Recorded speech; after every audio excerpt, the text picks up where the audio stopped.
Here we go. This is CounterMentors with Kelly and Robbie Riggs. Finally, a place where you can get both perspectives on challenges in the workplace. From a boomer, That's me, and a millennial. The CounterMentor is the new leader. Join us as we show you how to blend the very best of both generations, young and old. This is CounterMentors. And here are your hosts, Kelly and Robbie Riggs. Hey, what's good?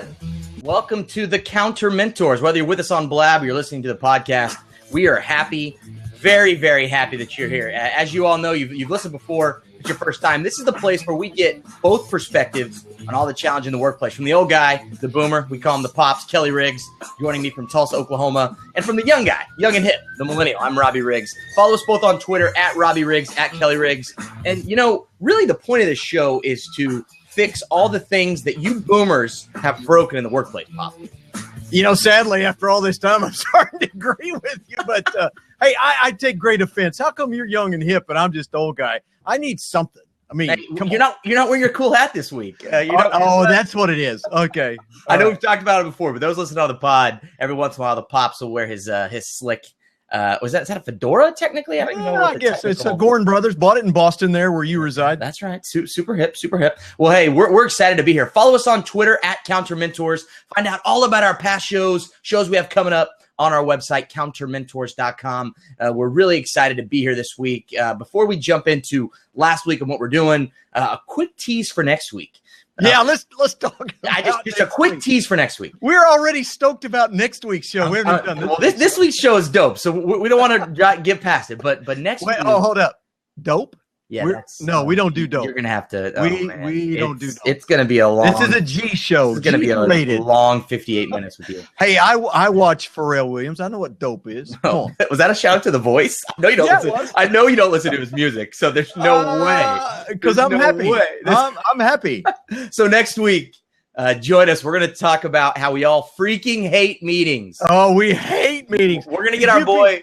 We're going to get our boy Matt Poro, who's joining us live on Blab. He's a PMP. We're going to get his out. Okay, raise your hand if your company sucks at meetings. No, that's wait. Don't we own our own companies? That's kind of no, not but yeah. So Classic Consultants is not us. Nice. Well, hey, we're glad you're here. We're glad you're joining us here on the CounterMentors show. We're shout out to everyone joining us live on Blab and those on the podcast. What I want to do before we recap next week is do a couple things. First and foremost, we got to take a moment and just give the Pops one of these, because Pops, happy Father's Day, my friend. Happy that's right. Father's Day. You know, I get to go on my 30-second emotional monologue. The Pops is the man. I've been super blessed to have a great father. So, Dad, happy Father's Day. Sorry I wasn't home to play golf with you, but we're going to do it in a few weeks. So, I did one better. I did not one better, but I made up for it. I played golf with my dad. So, there you go. And the old man shellacked me again, per usual. Whatever. Like when I'm going to come home and shellac you. No, it sounds great. I never win in this stupid game. Why do I play? I don't know why you keep playing. So shout out to all the fathers out there. Really, really hope everyone had a wonderful Father's Day. Second thing on my list is last week I was wearing my USA jersey, Pops, and our United States of America men's national team is in the semifinals of Copa America. This is the furthest we've ever made it in the tournament. Unfortunately, we play Argentina and Mr. Lionel Messi on Tuesday. Yeah. So we're a little worried about that, but definitely excited for our boys in the red, white, and blue. And finally, our last must-talk about sports topic is LeBron. LeBron James has, in fact, brought a championship to Cleveland. Now, Pops, you've been alive all of the years that Cleveland has not won a championship. Do you have any? You just can't stand it, can you? You got to get something. Hey, here's the worst part. Closing out the show last week, you're like, hey, quick shout. How do you like the game tonight? Last Monday, the 13th, which, by the way, was also my 35th wedding anniversary. Yes, it was. So at least one thing went right that day. I said, hey, Warriors, close it out tonight. Not so really much. Bad call. Not so much. That's why when you go to Vegas, you stay at the tables. You don't go to the book. I'm not good at the book. I'm just saying. So lots of great stuff going on in the sports world, in the world in general. And what does that have to do with our show? Nothing. We just like it. But we like to ramble. We like to chat. So we had a great conversation last week about is your office like junior high?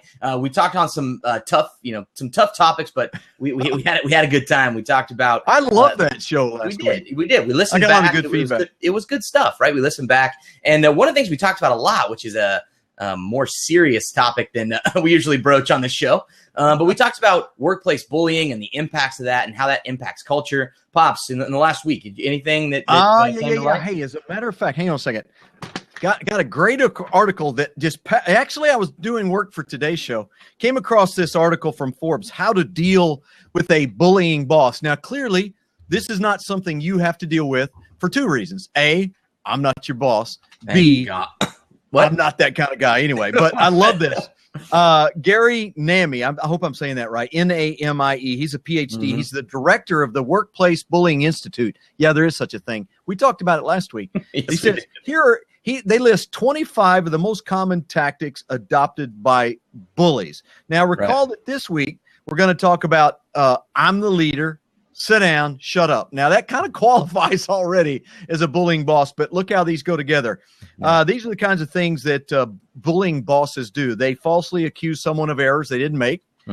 They stare or glare and are nonverbally intimidating, showing verbal hostility like this. You know, like, oh, well, you can't see this. LeBron does a lot of that, actually. Who does? Yeah, I just worked LeBron back into the conversation. LeBron does a lot of that on the back. Hey, is LeBron a good leader? Oh, that's a show we need to do. Book that one. That's a show we need to do. Is LeBron a good leader? Okay, because you want to get people fired up. Man, they make their own rules on the fly that they don't even follow. Ouch. Anyway, I feel like you were looking at me or I was looking at you at that one. I don't know. One or the other. They single out and isolate one person from coworkers, socially or physically. They use confidential information about a person to humiliate them publicly or privately. They make undoable demands on workloads, duties, and so forth.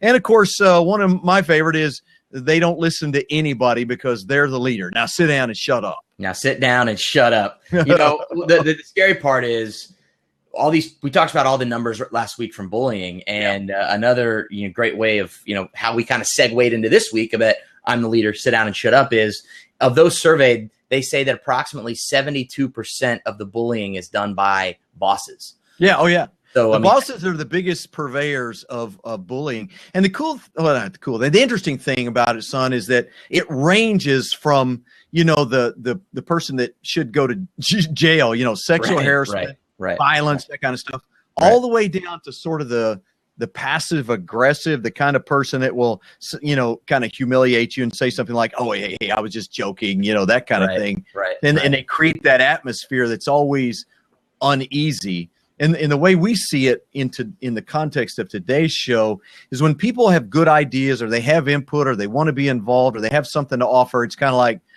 oh, really? Hey, listen, why don't you go do your job? I'll be the boss. Yeah. That's above your pay grade. You're exactly right. You're exactly right. And Pops, this is the CounterMentors show number 9. I'm the leader. I'm the boss. Now sit down and shut up. So that's what we're talking about today. And I want to start out this conversation really helping those understand what the traditional boss, I put that in quotes on purpose, what the traditional manager really is and how they got there and what they went through to kind of get to this absolute nightmare of a place that we all have to deal with. Yes. And to do that, Pops, these are your boys. These are your people. These are your ladies. I mean, you grew up together. You know who these people are. Boys. Yeah. Okay. Rally up. All right. Here we go. So tell us about we have a couple of your point of view. Yeah. We have a couple of sayings that we go by, and if you're in the club, if you're in the old boomers, I know better than you do, sit down and shut up club. You know the answers to these. It's like, hey, if you want something done right, do it yourself. Do it yourself. Yeah. Every good micromanager knows that one. The other one is, hey, if I wanted to know, I'd ask you. All right. I'd ask you. I'd ask you. Yeah, exactly. Well, it's here's the thing, son. If you go back and look at the genesis of how people occupy leadership positions, right, the vast majority of people don't get to be a manager or leader of any stripe because they're good leaders per se. In fact, one of the things we substitute for the term good leadership is the ability to get things done. So, it's my knowledge, it's my skill, it's my performance level. In my case, I was privileged to be the National Salesperson of the Year for a very good company in Northern California for 2 consecutive years. They come and said, "Hey, we need a manager. We need a leader. Would you like to be that guy?" I go, "Of course. Of course." And I was expecting, world-class training, and I was expecting some sort of special club to get into, where they teach you the handshake and special leather briefcase. Absolutely. All that good stuff. Totally. And as it turns out, we had a very extensive management training program. Yeah. It like this. Okay. Good luck. Oh, hey, well done. Hey. Great stuff. You graduated. Hey, here's a really interesting point too. I remember going, okay, so when's my training start? You're what? I'm just kidding. But I told about 2 years later, I'd finally had success as a manager. It didn't start well, by the way, for obvious reasons. Right. I was talking to the CEO of the company, and he told me, here's what he said to me. I thought it was so insightful. He said, because of your performance, because you had done so well in sales, I thought you deserved a chance to be a manager. I had no idea if it would work out. In fact, I had my doubts. Now, how's that for confidence? So let me get this straight. They promoted their number 1 salesperson 2 years running. So they lost their number 1 sales guy 2 years running. Gone. Yes. And they put this person into a management role, dare I say a leadership role? They put this person into a leadership role who had no idea how to lead or manage or develop or grow or inspire or motivate people. But this was a good plan. And you know what? In my 10 years, 11 years now of consulting work, it's something you see every single day in every single company that I work in and have been around. It's very typical. We promote people because they get things done, but leadership is not about getting things done. Leadership is about getting things done through other people. That's right. And it's a completely different skill set. And there's a whole lot of skills you don't learn. You don't learn how to hire. You don't learn how to interview. You don't learn how to hire. You don't learn how to lead, motivate, engage, communicate. You don't learn any of those skills. We're going to talk about some of those today, son. But I mean, the traditional manager typically learns what they do from the person that they work for. And here is an interesting correlation. So on HBR, that'd be Harvard Business Review for those of you tuning in. Yeah. I saw a Harvard Business Review article that talks about the trickle-down effect of good and bad leadership. Right. And the reality is, if you're a good boss, you've almost certainly worked for a good boss. Yeah.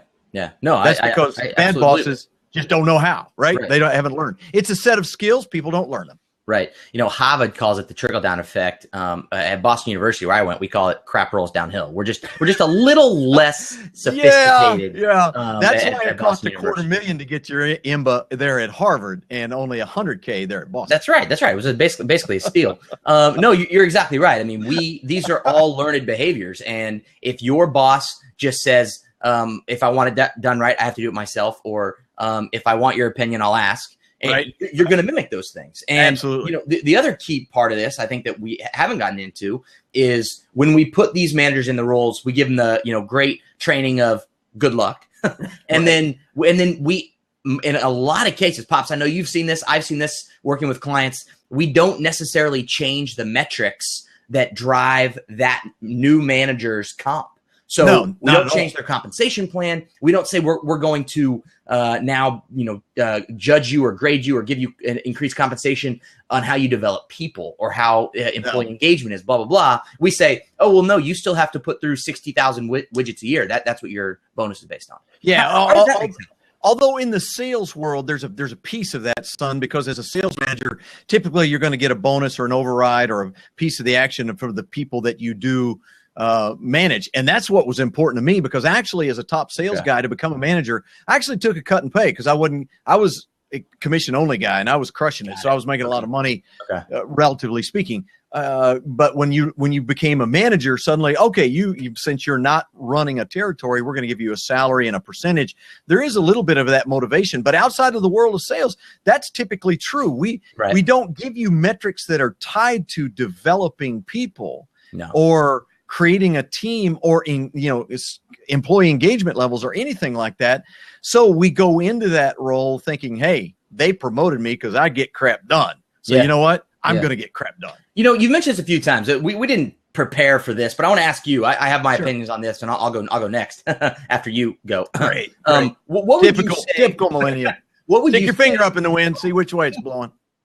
What would you say are the top 3 behaviors? Not necessarily bad, but just top 3 behaviors of the traditional, we'll call it stereotypical bad manager, bad boss. Number 1. In order to get promoted, they got crap done. I mean, does that carry on? What would you say are those 3 behaviors? Well, I'm going to suggest to you that is probably the primary thing. Is they have this overarching tendency to make all of the decisions, fix all the problems, and be in the middle of everything. Because clearly, that's what got you promoted, is being great at what you do. And you know what, son? I mean, let's be real. There's a lot of satisfaction in solving problems, making decisions, being the boss, right? Yeah. So I get promoted for that. And instead of teaching you and training you how to do those things, alternatively, what I do is I dive in. I think that's absolutely number 1. Okay. I think number 2 is the really bad habit is really poor communication. Levels of communication are very minimal. I don't have time for that. I've got more important things to do, like go fix someone else's problems and make their decisions. Put out the next fire, so I feel like a hero. I feel like I'm all those kinds of things. Yeah. And I'm going to tell you, one of the reasons we're going to address it next week, I think, I don't know if it's number 3 or not, but one that's really prominent is those kinds of managers either keep everything to themselves and don't have meetings, or they have lots of meetings and those meetings really, really suck. I've worked for one of those. Oh my gosh. I mean, it's terrible. I've dealt with executive sales managers, middle managers that, they spend 6 to 10 hours a day in meetings. Yeah, I said 10 hours. I've known executives that were spending 10 hours, not every single day, but on, a couple but of that was not abnormal. No, it wasn't abnormal at all. In those meetings, if you want to find out what makes people's heads explode, we should have a house full next week when we talk about this. People freaking hate meetings. They just death by meetings. Absolutely. Here's what's ironic about this whole process when we talk traditional, son, is that when I was an employee, I could look at my boss and say, God, why won't this guy let me do what I do? Why won't he give me some rope? Right. Why won't he let me make decisions? Does he think I'm stupid or, whatever the case may be? And so we kind of promise ourselves, you know what, if I ever get to be a manager, man, I'm going to be different. Yeah. I used to say that a lot about how my dad raised me. Like, when I get, is that too? A little too close to home. A little too close to But you know what? If you do actually change my bad habits, that'll be a good thing. Here's the challenge. The new managers don't change the habits. Right. They go 4 to 6 weeks, and then I'll talk to them, and they're like, oh, my gosh, you can't find good people. I mean, these people don't work. They don't do this. They don't do that. And by the way, I've had the opportunity to coach a lot of millennial managers, and they're not any different. They're like, when I was a millennial, I wanted to make a difference. Now I'm a manager.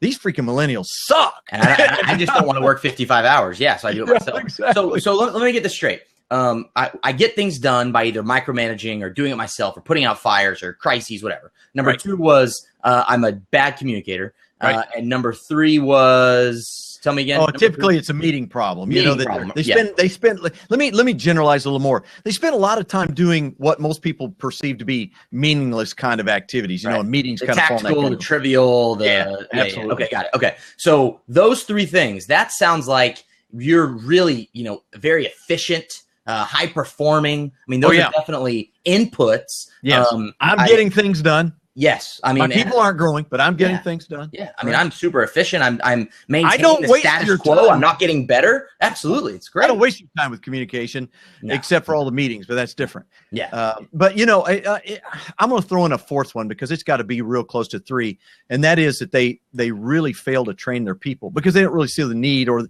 ultimately, son, most managers, they will tell you over and over and over, I'm already working 60 hours a week. I don't have time. I've written about that extensively as the 4 most dangerous words in your vocabulary. I don't have time. They're not doing the really critical things. And one of those is they're not training their people. Yeah. Well, they're not spending the time. They're not developing. They're not, it's all those things, right?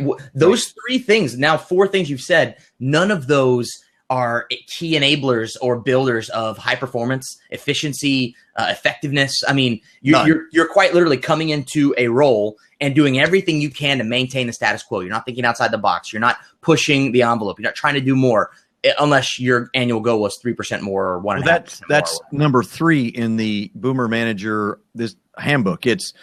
We've always done it this way. Oh, good Lord. Don't. My head will explode. My head. No, hey, you can't be a manager until you learn the rules, son. And that's rule number 3. This is the way we've always done it. Oh my okay, gosh. We don't need you coming up in here, all up in here with your new millennial ideas. This is the way we've always, it works. This is the way we've always done it. It works. My three, yeah. BlackBerry, fax machine, annual performance review. Those are my 3 for the traditional Boomer Manager. Those are my 3. You're welcome. BlackBerry, what's that? Wow. You must be on the top end of the Boomer scale if you don't know what a BlackBerry is. Oh yeah. No, I've been watching. There's a show on, I believe it's HBO called Veep. It's about a female who's vice president. It's actually Dreyfus from Seinfeld. Help me. Yes. Louise. Louise. Yes. Yeah. So she's the VP, and all of them on their BlackBerries. It just kills me. But again, that's a perfect metaphor for the traditional old school, who hasn't moved forward. It's like, well, I've always done it this way. I kid you not, son. I ran into a guy last week, CEO. Actually, no, he's one of the executive team, but he was in the C level. Had a flip phone. Still had a flip phone. That's I bet. Never mind. I'm going to get myself in trouble. Well, hey, we're going to take a quick break because we still got to tell everybody about our boys at Job Pact. Oh, we love the guys at Job Pact, Robbie. Yeah. Hey, good friends of mine. Shout out to all of the guys, Alex, Sergey, Intune, and the guys and their team. They have got this phenomenal product. If you're in the hiring business, and by the way, if you're a leader, you are. Job Pact provides the power of recruiting, an entire recruiting company in a single tool with access to over 100 million resumes. Yeah, you heard that right. They've teamed up with Indeed and a lot of the major companies. The difference is it's a recruiting tool that's made for everyone, not just HR. And instead of just getting a big stack of resumes dumped on your desk, get the ones that actually fit. It's more than just a keyword search engine that puts 2 people together that way. That's right. It actually gets you the people that you're looking for. We've got clients that we work with that are using them, reporting good success, getting good candidates, and it is really a phenomenal tool. And right here on the CounterMentors, folks, you can get it absolutely free for 30 days. Hire as many people as you want for 30 days. All you have to do is go to the bit.ly link, and if you're a millennial, you know what that is. If you're a boomer, I'll go slow. bit.ly/Job Pact, PACT.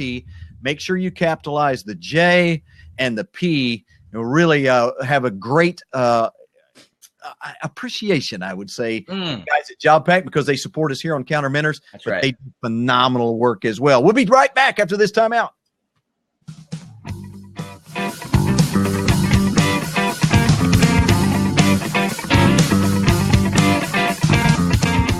All right, so we've been talking about these ridiculously traditional, old school baby boomer bosses, managers that say, sit down, shut up, I'm the boss. Wait. You're saying that's a bad thing. I just got to get them. Hey, nothing gets past you, for real. I just, if we Boomer! were sitting next to each other, we would high five. I'm proud of you. So, as you guys know, this is the show where we try to help you figure out and navigate the new workplace from the point of view of a boomer, the pops, and from a millennial, your man at Robbie Riggs on Twitter. And what we want to do is now kind of switch gears briefly to talk about why these old school behaviors don't work. Doing it yourself, not developing your people, not communicating, all those things. Why don't they work? Oh, boy, I can hardly wait. Why they don't work. Because you know why? The millennials are in we the never house. got anything done until the millennials are came here. along.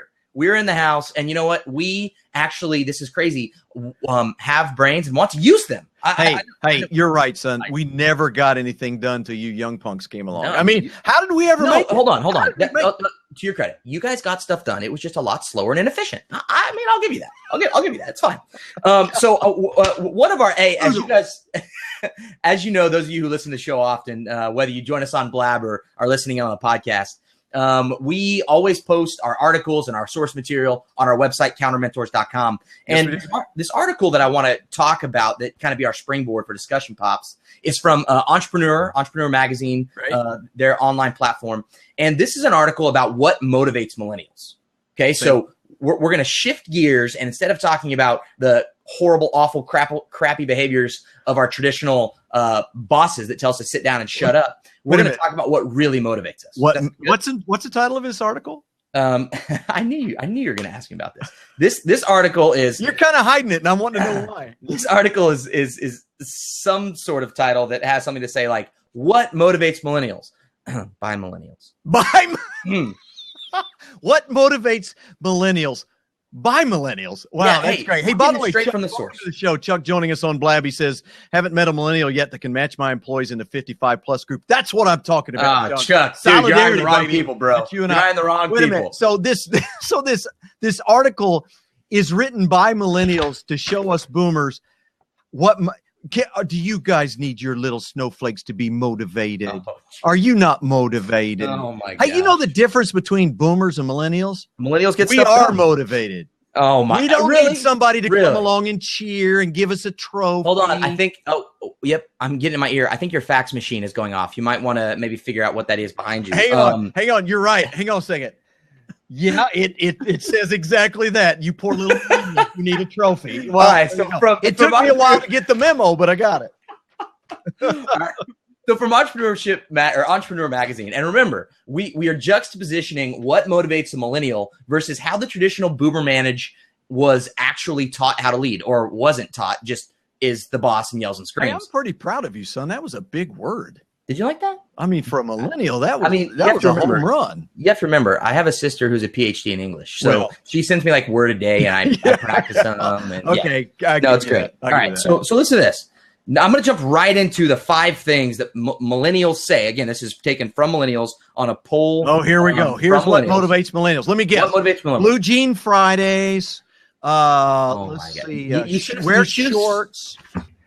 You should have started this with like hashtag stereotype or something, because I mean, the more stereotypical you can be, the more offended I get. Didn't we talk about respect a few weeks ago? I mean, come on. You gotta earn it, son. Remember, The you gotta earn number it. one thing Got to earn that it. values, that motivates millennials. Number one, All right.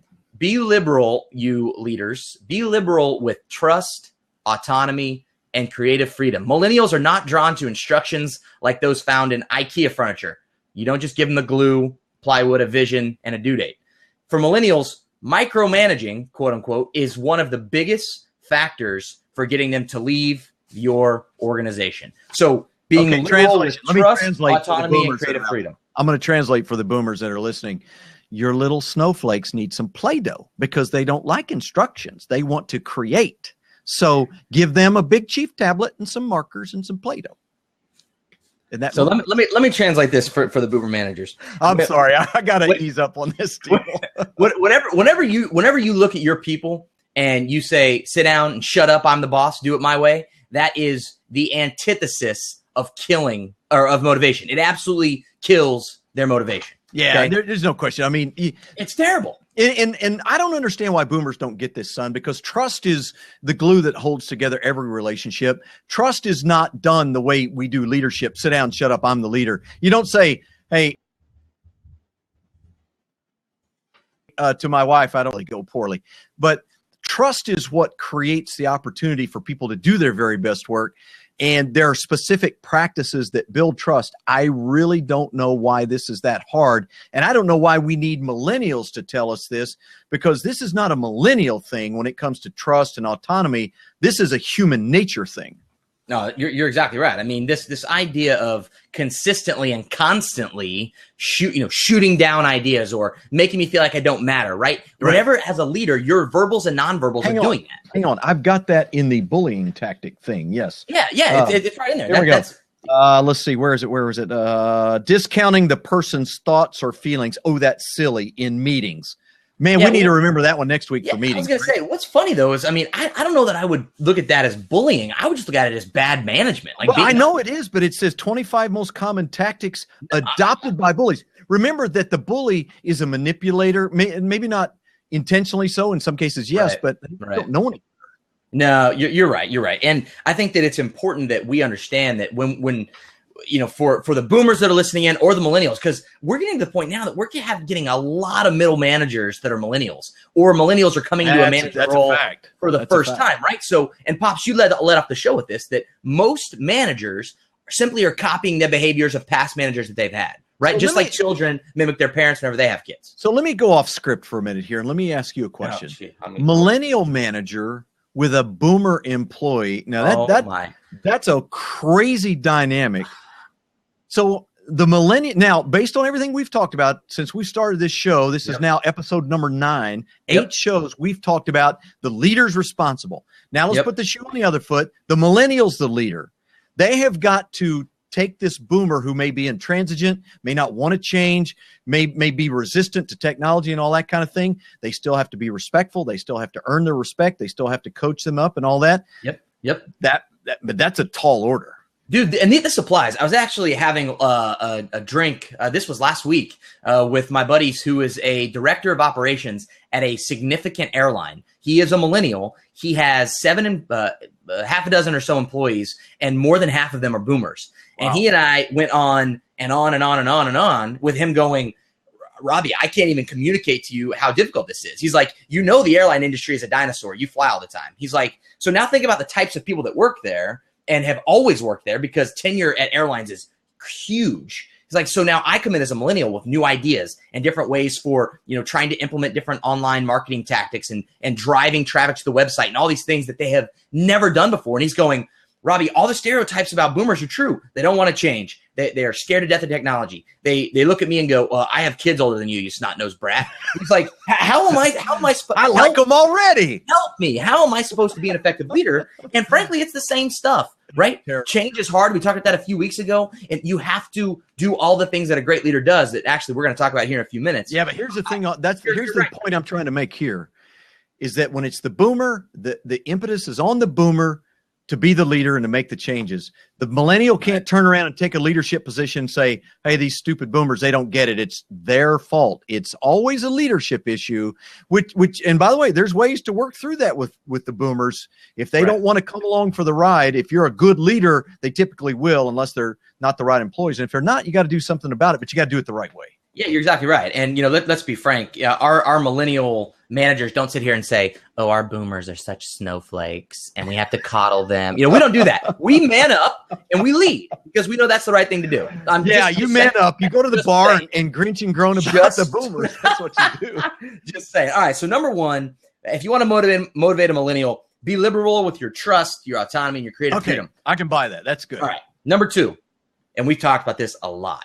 Number two, provide frequent feedback. Empower them, respect them, give them guidance, and give them a freaking high five every once in a while, would you? Well, and you'll stand a good chance of retaining your very productive millennial. I got to tell you, son, you talk about one that just makes me a crazy man. I have been to more clients when I survey their employees who say, I haven't had a performance review in 2 years. I had my boss never tells me how I'm doing. When I finish a project, he just walks in and throws another project on my desk and says, okay, time to get started on another one.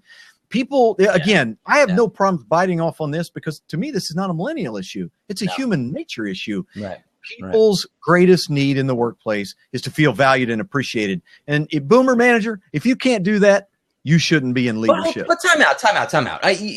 You can't, whenever we talk about that in the paradigm or talking about millennials, you're like, oh, you need a trophy and blah, blah, blah, blah, blah, blah. And I stopped listening. So I really honestly don't know what else you say. Well, there's the problem. You quit listening. But hold on. You can't then turn around and say, well, everyone needs. That's what everybody wants. I mean, you can't jab one and make fun of one and then be like, oh, no, really, that's what everybody needs. Okay, so of course I can. I'm the leader. Sit down and shut up. Now, let me. Who voted you leader of this Let me explain. I think there's a huge difference between real, genuine appreciation. I think this is the point we need to make is just high-fiving people in the hall and, doing the kinds of things. Yeah, hey, good job. Right. If you do that all the time, that's as valueless as anything. It's as valueless as the trophy for showing up or for attendance. Right. No, so when you and I talk about appreciation, we're talking about genuine, empathetic appreciation that really recognizes people's contributions. And son, that's another skill a lot of people, me included, have to learn. I mean, that's not my personality. Recognizing how powerful a tool it is. And by the way, I reference the book, The Carrot Principle by Chester Elton. I had the privilege of having Chester on my BizLocker radio program last year. And you can find that, by the way, at bizlockerradio.com. But Chester was phenomenal. But when I figured out how important and how powerful a tool genuine appreciation is, I said, hey, this is easy. I have to learn how to do it. And I think for more outgoing personalities, we talk about DISC all the time. For the I personality, it's a little easier. The task-oriented personality, that's not our thing, Just sit down, shut up, and do your work. What's the problem? Dude, no, you're exactly right. And what's so funny is this is a perfect segue to number 3 on our list. Avoid the BS. Well, this is a PG program, so we'll call it BS. Right. Millennials have a very low tolerance for inauthenticity. I mean, you just nailed that. I mean, if I get a perception that you're coming to me talking about, hey, did you see the hashtag blah Snapchat and buzzword, I'm going to go, all right, stop. You're yourself. I mean, I'm huge fans of The Office. I mean, this article actually says this. Most millennials would rather work with a Dwight Schrute than a Michael Scott. There's no shame for having to look up that reference, by the way, if you're listening.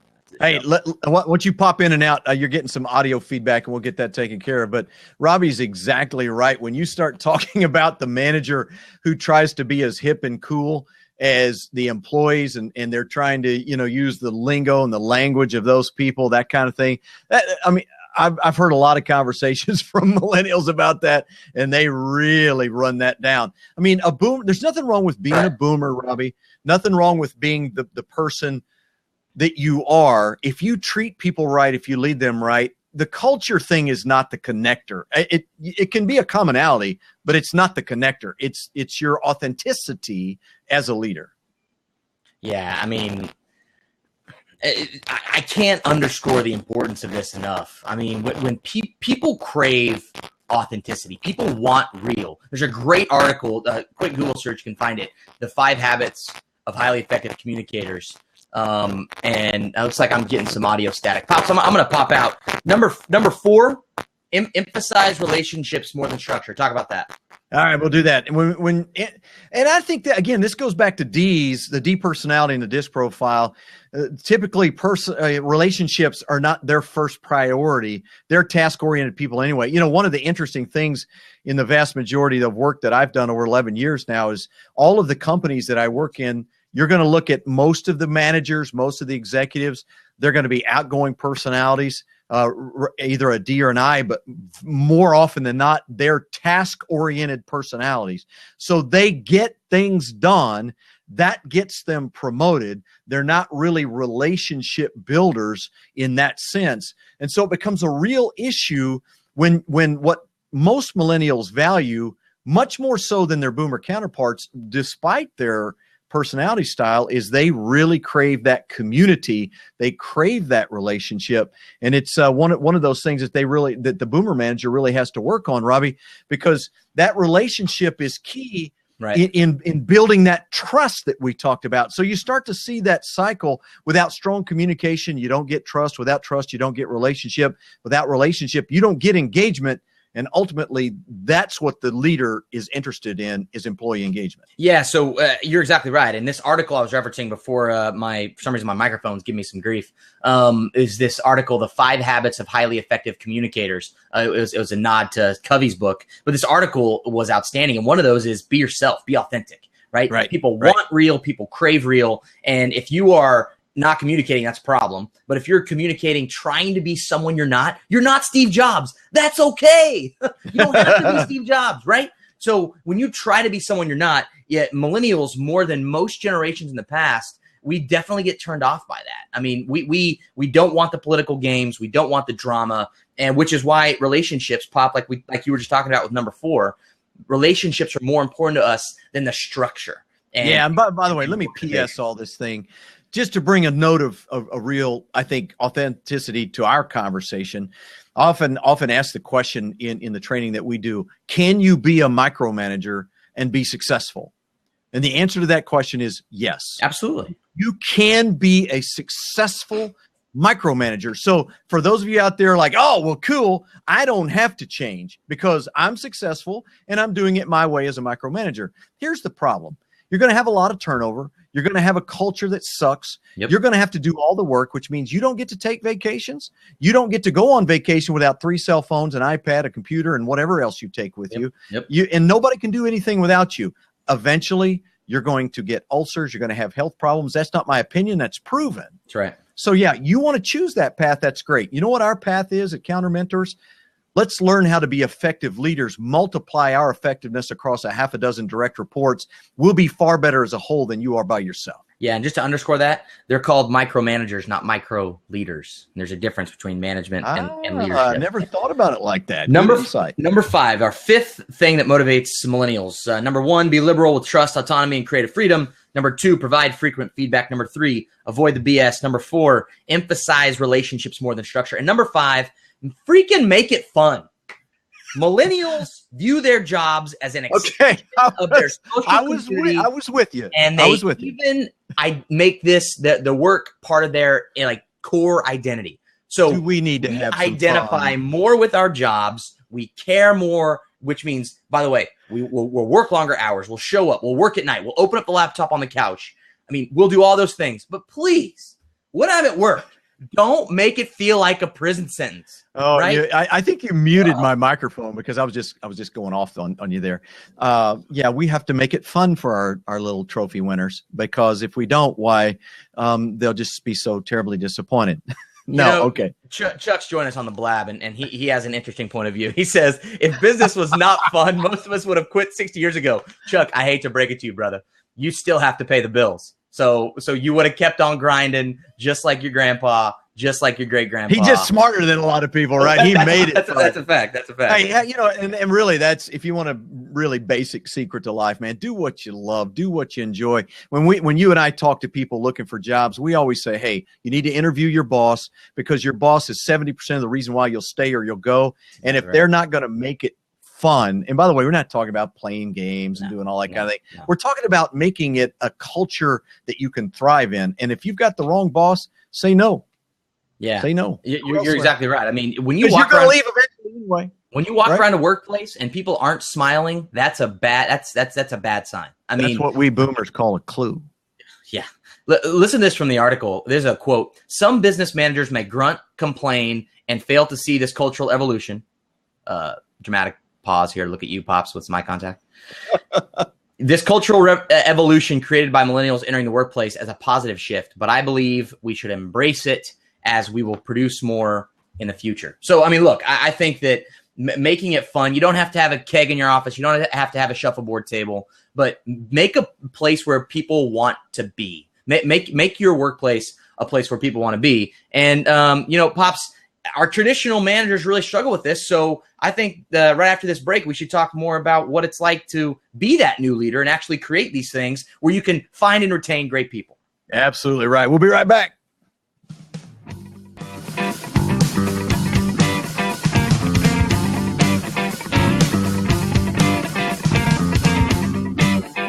All right, quick check of the notes. We're back. It's CounterMentors. You can find us at CounterMentors.com.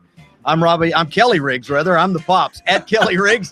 Robbie Riggs. He's running the show on the other side of the world today. He's at Robbie Riggs. And by the way, follow at CounterMentors as well. And I love the way, Robbie, going into that last break, you narrated what you were doing so that the people on the pod would stay up with you. So you're like catching eye contact. I felt like I was reading a script there. That's right. In parentheses, looks at the camera, makes eye contact. Dr. Morabian taught us that 93% of communication is nonverbal. So though we have lots of people that love to listen to this on the podcast. So did you just reference a 1970 study by a boomer PhD? I did. Dr. Morabian's a man. I'm not. By the way, that's slightly out of context, and I will explain that to our listeners and perhaps readers sometime in the future. Another time. Yeah. Not going to do it today. Let's talk about the new leader, son. Let's talk about how the CounterMentor methodology actually developed as sort of separately as we came together, and we're doing very similar things.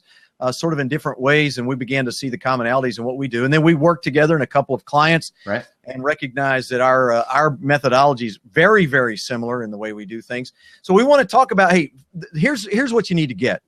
Your way no longer works. That's right. All right. The Right. old boomer, old leader, micromanager, not micro leader. Good call, Robbie. It doesn't work. Right. Unless you're willing to pay the price in very significant ways as a manager. There are much better ways to do this. So we want to talk about it. Not surprisingly, son, the foundational cornerstone of the counter mentor leader, the new leader that not only leverages that relationship with the millennial, but actually creates a connected kind of leadership, a style of leadership that's quite different than what you see in the workplace. Yep. Communication is absolutely the cornerstone. Here's the problem. I've never worked in any client office that doesn't readily admit that their company has communication problems. I mean, you say, hey, do you guys have problems with communication? I mean, they'll wear you out. 2-3 hours later, they're still writing them down, telling you about them. So I'll say, okay, fine, stop. So let me get this right. You guys have communication issues. Well, yeah, you're paying attention. So here's my question for you. When are you going to fix it? And you've never seen bigger, wide-eyed stares and more silence in your life. People act like, Robbie, communication is just something you can't do anything about. You either have it or you don't. And, of course, you and I completely and 100% disagree with that notion. No, you're exactly right. And we see this everywhere, right? I mean, your point, we could go anecdote after anecdote of the clients we've worked with, and they all have challenges of communication. And yet we still, when we interview managers at the ground level, or we send out surveys, our middle managers, who are often the worst at not communicating, are the ones going, I wish that I got more communication. I wish. Right. And they have an opportunity to actually make a change and drive real success in their organization by being better communicators and becoming actual leaders and not micromanagers. But again, they give you that wide-eyed stare like, well, what do you mean? I was never communicated to, so I've never seen that behavior work. So how am I supposed to do it? Well, it's interesting when you boil it all down. We always tend to look at business as about products and services and operations and things like that. Business is really about people, it's about change, and it's about communication. Those are the three foundational cornerstones to me of what makes a successful organization of any kind, whether you're making money or not. Profit, nonprofit, really doesn't matter. And in order to create communication, remember the episode we did a couple of weeks ago, Robbie, could you do change any worse? What did we say? Cotter's principles from leading change. People tend to under-communicate by a factor of a minimum of 10. Yep. Leaders are the same way. And then, of course, that's two sides of the same coin, I think. But you have to be intentional about communication. The question, son, is how do you go about doing that? So you're telling me that if I'm a manager and I want to attract and retain and develop high-performing millennials, boomers, digital natives, whatever, that I have to be a good communicator? Are you stepping out on that ledge? Like you're going to be that bold? No, I'm way more bold than that. I'm going to tell you that if you don't, you're destined to manage an average team at best. Again, you can be a micromanager. You can get tons of things done. I have seen some hyper performers at executive level, CEO, general manager, whatever, who have such capacity. They sleep 6 hours a night. They work 14 hours a day, and they're involved in everything, but they will never be more than what their scope of control will allow them to be. The great leaders are those that can multiply themselves over and over, and you're not going to do it without communication. No, you're exactly right. It's funny. You never see the archetype of a great leader, in a movie or in a TV show within an organization that isn't that, oh my gosh, this person's a nightmare, but they're the boss and they always get things done. But when we look at, again, our typical archetypal leader is one who motivates people and drives and pushes people to doing more than they could have done, more than they thought they could have done. So, I mean, you have to be able to inspire and motivate your people. If you want to keep great millennials, which is a huge, huge problem for companies right now, is finding and retaining great millennial talent. Look, and we talk about communication, the importance of it. One of the things you can do as a manager, get really, really tactical for a second. On this show, we like to provide you with things you can do today, tomorrow, they'll actually make you better. And if you've listened to the show, you've heard this more than a few times. One thing you can do is be very intentional about scheduling and having one-on-one meetings with your people. Yeah, 45-minute structured meetings. As it turns out, son, just coincidentally, This has got to be a coincidence. I happen to have a copy of a book here on Blab. You can see it if you're joining us on Blab. It's called, wow, One-on-One Management. What every great manager knows that you don't. Who's that dude on the front? Yeah, I was going to say, who's that? That's terrible. That's awful. No, in One-on-One Management, the book that I wrote back in 2008, I was a huge advocate. Now it's far more common to hear people much more in leadership doing. Yeah. But I was advocating one-on-one meetings, scheduled weekly meetings. And for many of the clients I've worked with, they come right out and say, it's a game changer. It's absolutely a game changer. We're better with performance management. We're better with communication. We're better with a whole host of things that you can accomplish inside these one-on-one meetings. And yet they almost always struggle with it at first because it's a different way of investing your time. Right. Oddly enough, listen carefully. If you want to be a great communicator, you have to invest in communicating. Shocker. I can't. That's my head. I don't understand. I don't understand. Right. So what you're saying is by scheduling these one-on-one meetings and spending time with people, not only am I going to actually know what's going on and make them feel like they're supported, but I'll have the opportunity to facilitate actually, this is crazy, build a relationship with my people. I don't know how I feel about that. That makes me uncomfortable. Well, bless your little heart. Let me help you out. Please do. A couple of parts of our counter mentor methodology and what we teach with our clients is exactly that. You have to first own that relationship, understand that relationship is critical, and two, you need to understand the different perspectives. What's interesting in the literature is there's tons of books out there about how to manage a millennial. You and I don't approach it like that. Right. We approach it as a partnership because for the first time in history, son, when a new employee comes into the workplace, a millennial, now Gen Z coming in, they actually have significant knowledge and skills to offer to that workplace that new employees before now really didn't have. You know, when I came into the workplace, I was hungry. I was ready to work. I was ready to learn. I really didn't have anything to offer. Now millennials come into the workplace. Yeah, they may be willing to work and hungry and all of those things, but they also have a lot of skills that these boomers can capitalize on.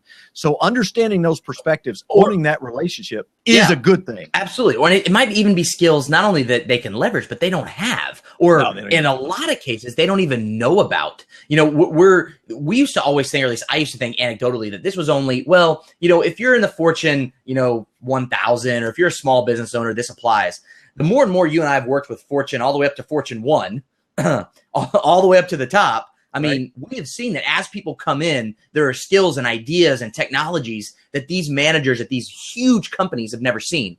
You know, a lot of these big companies don't run SAP. They don't run Oracle. Or if they do, they're 3 versions old and they're not supported, right? They're using green screen. I mean, just because we think, oh, well, they're a big company, so they have their act together. Right. No, not so much. That's not the case. I mean, you're talking about something I think maybe even a little more sophisticated. I've got clients that are not even tuned in yet. As crazy as it's going to sound to some people, they're going to dismiss it. It's not as uncommon as you think. They're not even tuned into LinkedIn as well as they should be yet, not nearly as tuned in. They're not using a number of social media tools. They don't use tools that enable them to track what their competition and their customers are doing and stay abreast of them. I mean, they absolutely have no idea because their boomer leadership does not have that cognizance or awareness. And a lot of times, son, they're just unwilling to invest in it simply because it represents the unknown. Well, that's not how we do things here. We've never done that before. We don't do it this way. We're successful. That's right. We're growing at 3%. We don't need no Twitter feeds. Absolutely. We don't need your the Google or the Twitter or all those things. We don't need that. No, we're fine without it. I think what we're seeing though, and what's important to understand is as you build this relationship and as you create, Pops, to use your term, that partnership instead of, I say jump, you say how high, you're not only going to build a relationship. Number 5. You're going to do all these things. That's right. Was number 4. I think it was number 4. But you talk about, all these things that motivate millennials.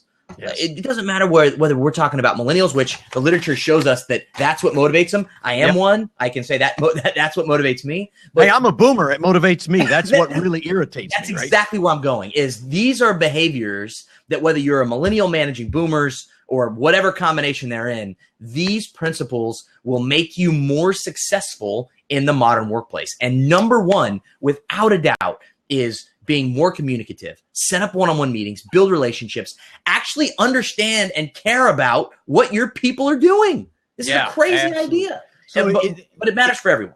No, it does. And when the leader starts to change his or her base, to look at it that way, to focus on communication, own a relationship, and understand those different perspectives, then, son, you can begin to teach very specific skills both ways. The boomer can learn the tech and the social and all those things. Right. And at the same time, the traditional mentoring can be going on in a connected way that didn't exist before. Now you put those skills to work in very real projects, you get very rapid growth.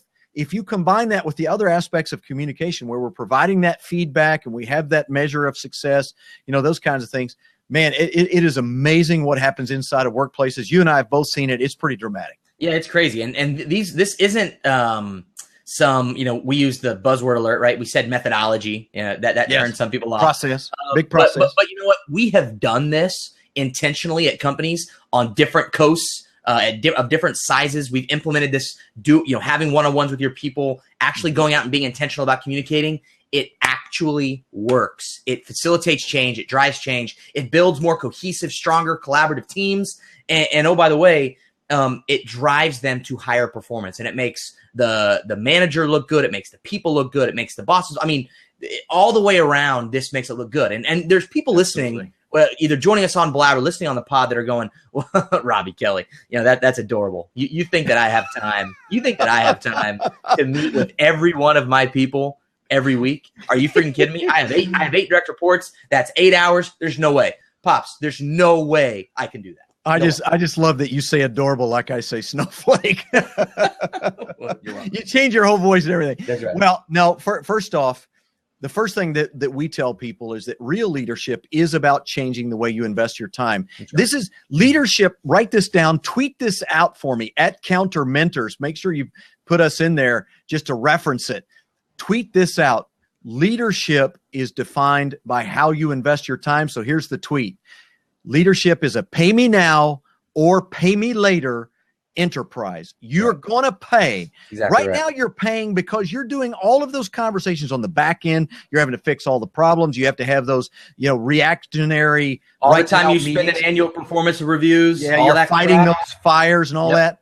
Whereas the proactive one-on-one manager is having those conversations at a fixed time on their terms. They're accomplishing a lot of things at the same time. They improve communication. They have more feedback. They have the opportunity to show appreciation, and no, it doesn't even take an hour. We show you how to do this effectively in 30 to 45 minutes once a week. And yes, if you have 6 to 8 people, it's going to take half your day. It is best invested time you will ever make. That's exactly right. And you know what, Pops, this is, again, we don't script some of these things. They just happen. If you're listening on the podcast, or you're joining us on Blab, we've had some great conversations. Big shout out to Chuck Bartok, who's joined us. He's given us some great commentary on the live chat on Blab. We encourage everybody to join us at 5 Eastern every week on Blab.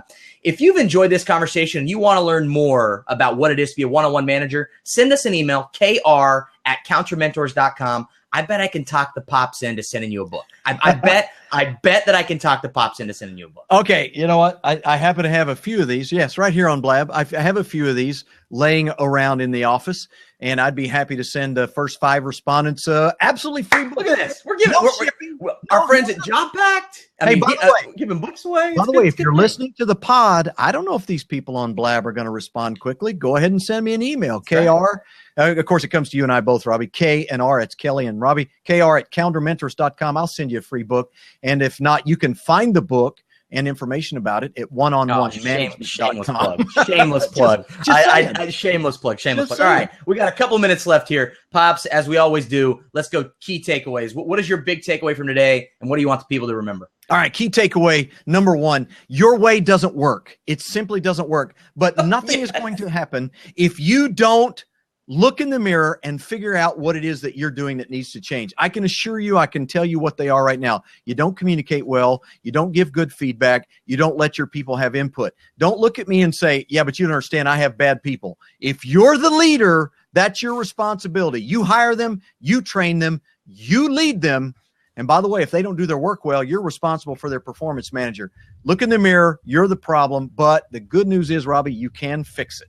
That's exactly right. And I think that's a huge takeaway. I love that you just admitted that you're wrong and I'm right. I mean, mark that one down on the. How was I wrong if I agreed with you from the beginning?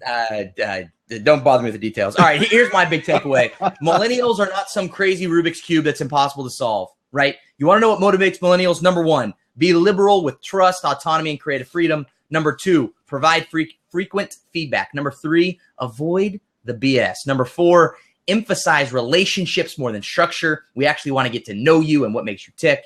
And number 5, make it fun. Make this a place you want to work. It's good stuff right here on CounterMentors. Hey, you guys on Blab, thanks for joining. It's been great to have you. Hope you'll spread the news and let other people know about it as well. CounterMentors.com. Make sure you're looking. Our blog is going to fire up in the next couple of weeks, so you'll be getting a steady stream of blog post articles. We can send those directly to you as well. Correct. We'll be back next Monday, 4 o'clock Central, 5 o'clock Eastern, and we'll talk about one of our favorite topics. I freaking hate your meetings. I'm Kelly. He's Robbie. We'll see you next week on CounterMentors. Be good. Thanks for tuning into CounterMentors with Kelly and Robbie Riggs. The show airs every Monday at 4 p.m. Central. Watch the show live on Blab or subscribe to the podcast on iTunes. For more information about the show, to listen to past shows, or to learn more about how Kelly and Robbie teach companies the counter-mentoring process, visit CounterMentors.com. The CounterMentors show is presented by One-on-One Media, Incorporated. All rights reserved. Opinions expressed by guests on the show may not be the opinions of One-on-One Media or the host of the CounterMentors show.